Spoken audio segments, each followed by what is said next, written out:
everybody, I'm Gina, and today we'll be talking about how you can have a sustainable Thanksgiving.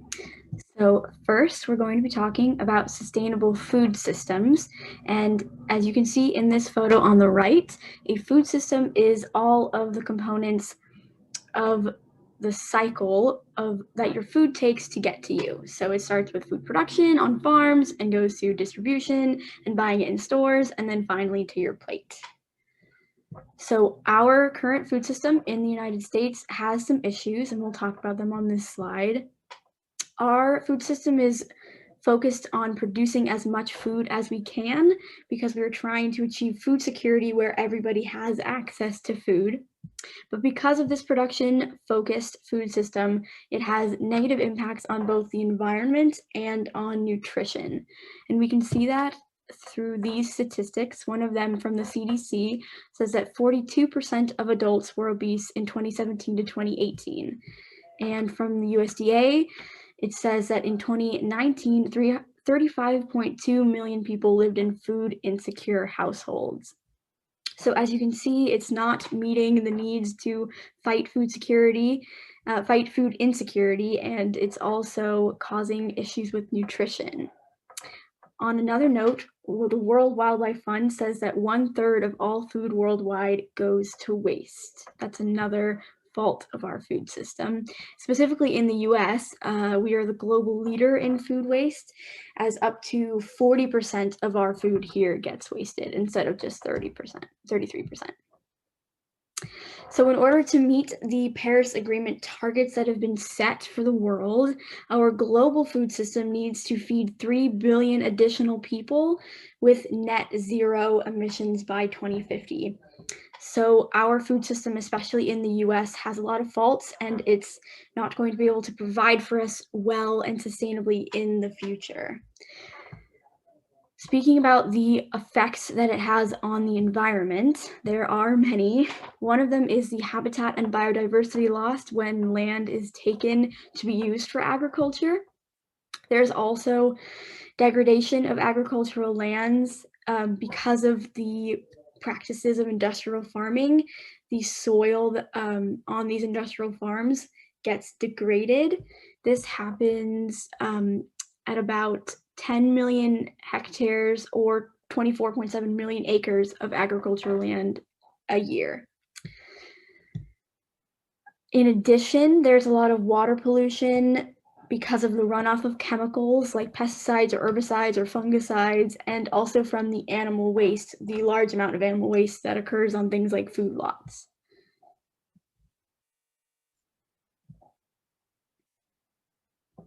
Is that what it's called? Shoot, what is it? No! Hello everybody, I am Gina, and today we'll be talking about how you can have a sustainable Thanksgiving. So first we're going to be talking about sustainable food systems, and you can see an image of a food system on the right here. It's basically all of the steps that your food takes to get to your plate. Everything from growing the food on a farm to distributing it and buying it in the stores and then finally eating it. So our current food system in the US has a lot of issues. We will talk about those on this slide. It is primarily focused on producing as much food as possible so that we can try to achieve food security for everyone, or so that everybody has access to food. But because of this production-focused food system, it has a lot of negative impacts on both nutrition and the environment. So we can see that from these statistics. One of them is from the CDC, and it says that 42% of adults were obese in 2017 to 2018. Also, the USDA says that in 2019, 35.2 million people lived in food insecure households. So as you can see from these statistics, it's not meeting the goals of food security, and it's also causing issues with nutrition that lead to obesity. Also, on another note, the World Wildlife Fund says that we waste 1/3 of all food worldwide, which is a very large amount of food. And in the US specifically, we are the global leader in food waste. And instead of 1/3 of food, we waste up to 40% of our food. So according to the Paris Agreement targets that are set for the world, we need to feed 3 billion more people with net zero emissions by 2050. So in order to achieve these goals that we've set for ourselves, we have to do a lot to change the food system that we already have, especially in the United States. So speaking about the effects that our food system has on the environment, there are a lot. There is habitat and biodiversity loss when land is taken away to be used for agriculture. Also, that land that is used for agriculture, if it's on an industrial farm, the practices of industrial farming are very unsustainable and they lead to the degradation of the soil. So this happens to about 10 million hectares or 24.7 million acres of agricultural land a year. Also, there's a lot of water pollution caused by agriculture because of runoff from chemicals like pesticides or herbicides or fungicides, as well as the large amount of animal waste that accumulates, especially on things like feedlots. And then, of course, there's the greenhouse gas emissions. So there's emissions from all steps throughout the process, from crop and livestock production to its transportation, as well as the changing land use that I mentioned before, which includes deforestation. So if you're cutting down a forest to make a farm, it's not only adding to greenhouse gas emissions because of the emissions from the farm that's going to be built, but also because forests are taking carbon dioxide from the air and you're losing that carbon sink, as we call it. And also because we waste so much food that those greenhouse gas emissions are being wasted. And in 2018, all agriculture made up about 10% of US greenhouse gas emissions. That's from the EPA. So it contributes considerably to negative effects on the environment. And one solution that we have to that problem is creating a sustainable food system.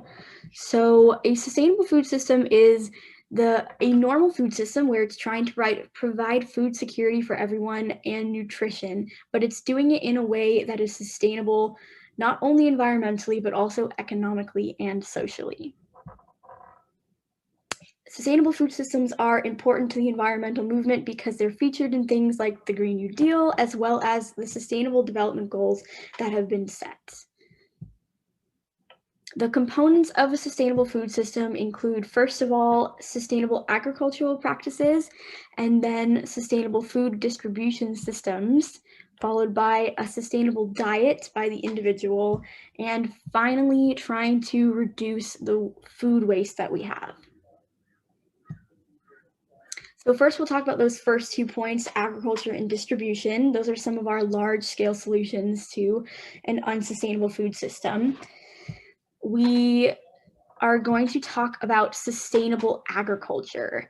Now, it's important to discuss the differences between sustainable and organic agriculture.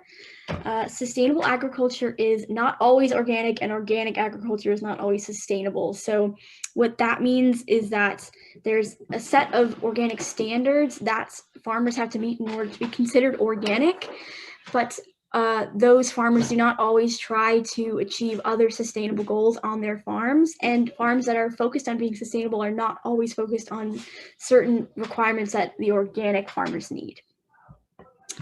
So with that in mind, sustainable agriculture, there's a lot of tactics that are being used, and a lot of these tactics have been used a lot in the past, but died out because of industrial agriculture, and now are kind of coming back in this new sustainable agriculture trend.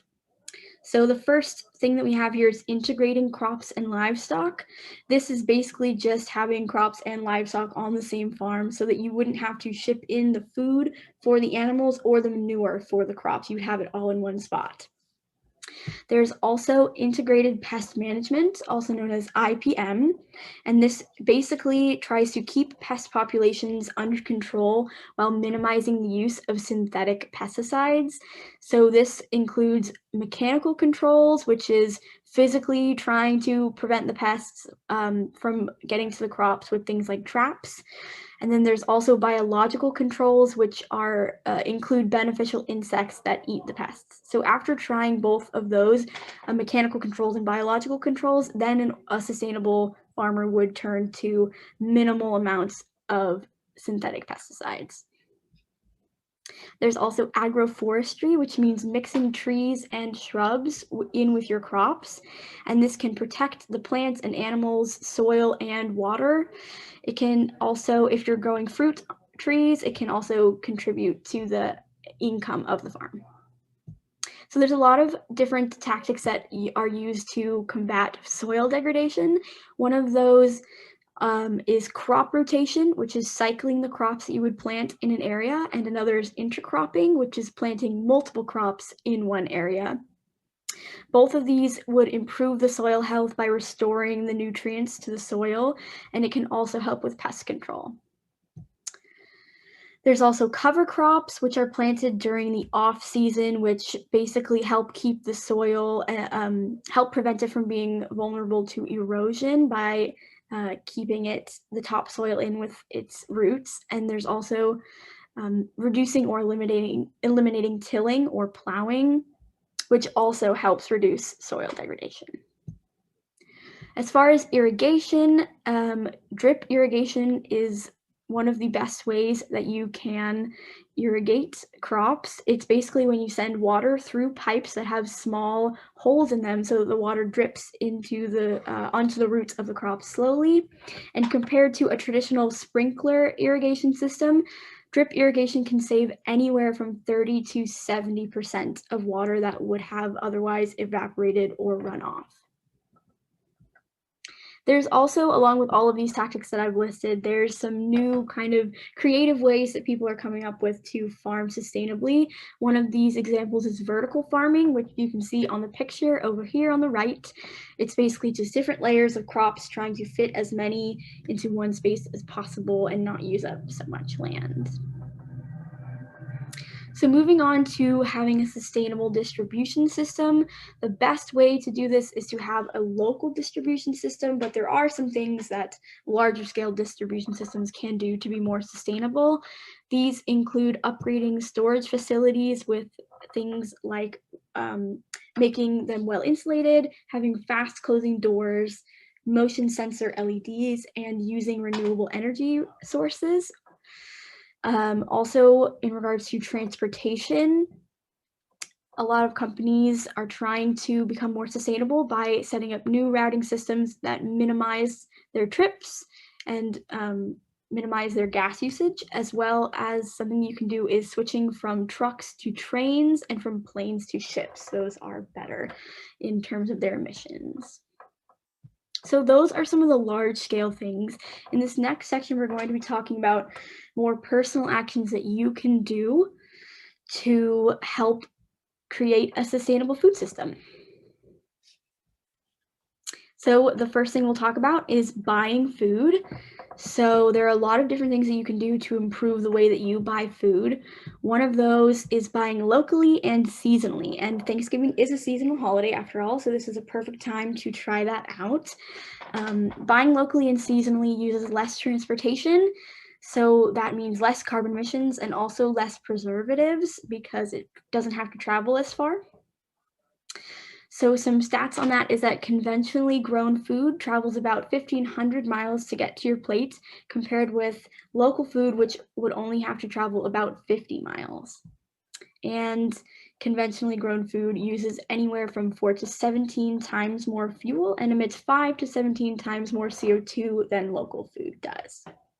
So buying locally and seasonally is a great thing to do. It also, when you shop at local farmers markets, which you can see this picture up here is an example of a farmer's market, it usually means that the produce you're buying has been grown on smaller farms, and smaller farms usually use more sustainable practices than really big industrial farms. That's another reason why local food can be good. And lastly, it supports your local economy, which is always a good thing to try to do. Another thing you can do when you're shopping is try to buy organic food. So we did talk about the difference between sustainable and organic farming, and organic farming does have its own benefits. It means that your food was not made with any synthetic fertilizers, pesticides, herbicides, or fungicides. So that is definitely protecting our water resources from runoff. Also, buying in bulk is a good option. You can see in this photo over here an example of what it looks like to buy in bulk. You basically can get a bag or a container and fill it up with as much of this food that you want. It uses less plastic packaging and less waste in general, and it also can contribute to reducing food waste because you are getting to choose the amount of food that you're buying instead of buying prepackaged amounts that maybe you can't eat all of. And when you're shopping, it's important to remember to bring your reusable bags, whether it's produce bags, grocery bags, or bulk bags, trying to bring those to limit our plastic use. And also trying to take fewer shopping trips to conserve gas, and not buying more than you can eat, which can contribute to limiting our food waste if you just don't buy too much at once. Something to keep in mind is that local, seasonal, and organic food is often tastier as well, so it's a good thing to do all around. So next we're going to be talking about diet and how you can change your diet to be more sustainable. In addition to the effects that we mentioned before about agriculture, animal agriculture specifically contributes it's a large contributing source of methane, and methane is actually 28 times more global warming than CO2 over a 100-year span. So it's a very harmful greenhouse gas that we are trying to limit. And eating less meat is actually one of the most impactful things that you can do individually to lower your footprint. And this is because each step on the food chain, as you go up the food chain, it loses 90% of stored energy as heat. And so because of this, eating lower on the food chain is more efficient. And you can see that in this graphic here. It uses less land and water and carbon emissions if you grow any type of grain like corn in this photo and then you eat it. It uses less resources than if you grow all of that grain and feed it to animals, whether it's cows or pigs or chickens, and then eat those animals, because you're losing 90% of the stored energy as heat as you go each step up. So it can feed more people if you eat the grain instead of feeding it to animals. So those are some of the reasons why eating less meat in particular is more sustainable. So what you can try to do to change your diet, obviously it's hard to just change your diet immediately, but there's some steps that you can take if you're interested. You can eat less meat and less cheese, maybe just trying to cut back on 1 or 2 nights a week, eating less meat. There's also, the next step is a flexitarian diet, and flexitarian is basically you're mostly eating vegetarian, but maybe once a week or every so often you're having meat. So it's whether it's an entree or whatever. You can also become vegetarian, which means you're not eating any meat at all. Or finally, kind of the last step in the chain is vegan, where it's entirely plant-based and you don't eat any animal products or meat. So no cheese or eggs or milk or meat. So those are some of the reasons why changing your diet to eat less meat or cheese or animal products is good. There's also, I have this photo here, and this is the amount of land in the US by type, what the land is being used for. And so if you look over here at these two sections, there is the food that we eat directly, the crops that we grow to eat, and then the crops that we grow to feed livestock. And as you can see, the livestock section is much bigger than the food that we are eating. So if this section of the map was going to just feeding people, we might not have as much trouble with food insecurity. So here is a big list of vegan or vegetarian substitutes that you can use if you would like to start changing your diet. We have some meat substitutes, whether it's plant-based like tofu or tempeh, or some fake meats like Gardein, Impossible Burger, or Beyond Meat. So when we're talking about fake meat, it's important to mention that fake meats do not necessarily mean that they are healthier than the meat that they're replacing. So they are processed foods and they contain a lot of additives and preservatives, and they often actually have a higher salt content than the meat, than the real meat, despite having less calories. So just keep that in mind when buying fake meat. Also, when we talk about milk substitutes, non-dairy milk, oat and soy milk are the best overall for the environment, because out of all the non-dairy milks, almond does actually have the least carbon emissions, but it uses the most water. Almonds take a lot of water to grow. So when you're considering carbon emissions, water use, and land use, oat and soy milks are the best for the environment. Then there's lots of other brands that have various substitutes like Follow Your Heart or Miyoko's, and then substitutes for eggs as well. So you can take a photo or write anything down if you want, but that is a big list of substitutes for you. Next, we're going to be talking about waste. And as I mentioned before, a third of all of our waste worldwide, a third of all food worldwide goes to waste. So it's a big problem in the world. So wasting the food does not necessarily just mean you're wasting the food that you physically threw away, but it's also wasting all of the resources that were used to grow and transport that food, including water and fuel and carbon emissions. Also, once food goes to the landfill, it continues to release methane in the landfill, which again, methane is a harmful greenhouse gas that we are trying to limit. Something to note is that every Thanksgiving, Americans throw away about 200 million pounds of turkey meat. And this is the equivalent of $282 million, 105 billion gallons of water, and enough food to feed all of New York City for more than 100 days. So Thanksgiving is a big food holiday, and because of that, there's also a lot of waste tied to it. So trying to limit your waste, one tactic you can use is planning out your meals for the week and only buying what you need for those meals so that you're not buying too much and you have to end up throwing it away or it goes bad. Also trying to save and use your leftovers, not just, sticking them in the fridge and then forgetting about them. I know that I do that sometimes.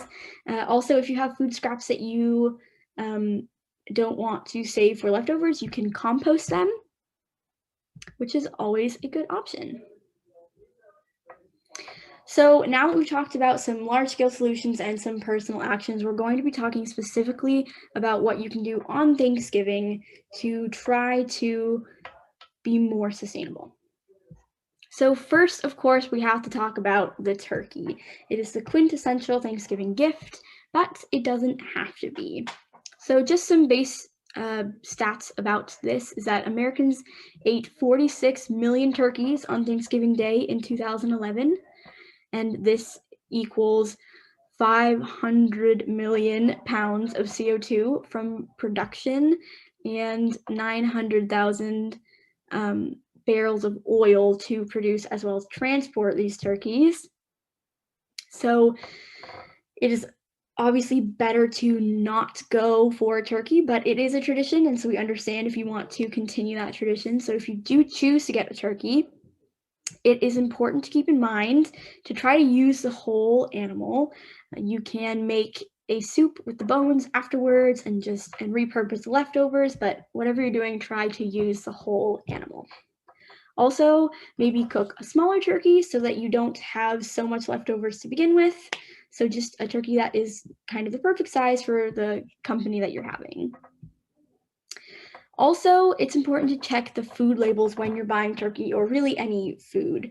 And so I have some information about food labels here for you. It's instead of buying food that has kind of vague labels like free range or humanely raised, look for certifications from third-party organizations. Some of those include American Grass-Fed Association, Animal Welfare Approved, or USDA Organic. So these third-party organizations will make sure that those labels are correct and not just kind of for show. If you wanted some more help with decoding food labels, there's this website here that you can go to, and it helps with meat and animal products, milks, eggs, stuff like that. So if you wanted to have kind of the feel of having a turkey but not actually eat a turkey, there are vegetarian and vegan alternatives. There's the classic tofurkey, which you can have. There's also a stuffed turkey from Gardein, the fake meat company. They have one. And there's something called a Veg Duckin, which we will be talking about in the next slide. And also, if you wanted to feel like you're having a whole bird like you would usually, Vegetarian Plus has a vegan whole turkey that you can get. Or the alternative is that you can skip the turkey or the fake turkey entirely and just make a bunch of delicious sides. And in my opinion, those are the best part of the Thanksgiving meal. So, as promised, we have the Veg Duckin. We have this quick video from Epicurious to show you a recipe for a Veg Duckin. A Veg Duckin is based on a turducken, which is a chicken stuffed in a duck stuffed in a turkey. So there are a lot of, There are a lot of different recipes for a Veg Duckin online. You can look them up, but this one, it uses a lot of different vegetables that stand in for the birds, different squash and vegetables. This one in specific uses, this one specifically uses butternut squash, sweet potatoes, and parsnips. So enjoy this recipe.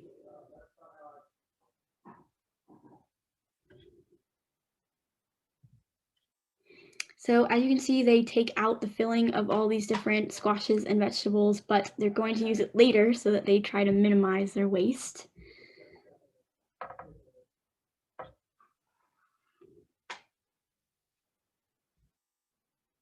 You can see right there, the stuffing that they use for it is all of the insides of the different squash. So I think that's a great way to use the whole part of the vegetable that you're using. And all the ingredients that they're using in this are very seasonal, so it's a great thing for shopping seasonally like we talked about. And very Thanksgiving-y flavors.